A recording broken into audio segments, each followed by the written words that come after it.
عليكم. أهلا بجمهور نادي الزمالك. الحقيقة لقيت نفسي مجبر اللي نعمل فيديو، نكون مش متعود، أول مرة نعمل فيديو نتكلم فيه. حبيت نشكركم واحد واحد، تفاعلات كبيرة ومسجات عظيمة. الحقيقة كلام يمس في القلب. يمكن نشارككم اليوم موقف صار لي الصبح. أنا متواجد في دبي في مركز تأهيل طبي.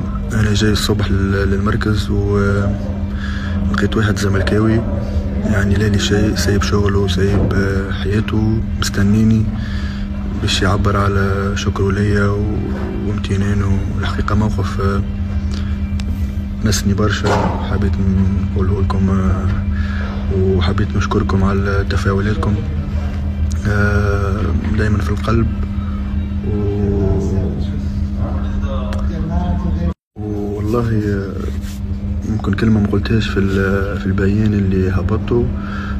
أحلى حاجة خرجت بها من الزمالك اللي هي بعد واحد ما يخلص كورة يجي يتفرج على ماتشات، يحكي لولاده على الفترة اللي عشت معاكم، يجي لمصر يلقى كل الترحاب وكل الذكريات الحلوة.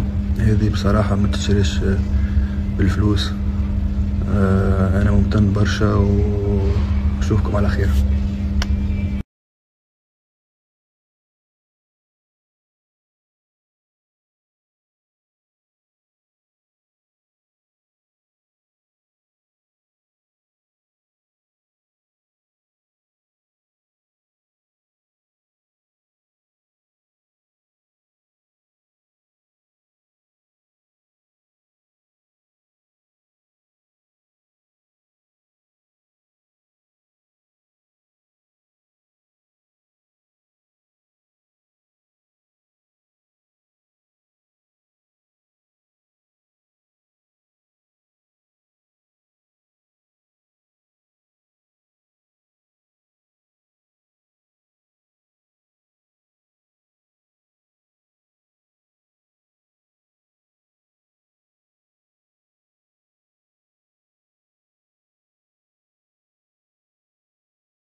عليكم.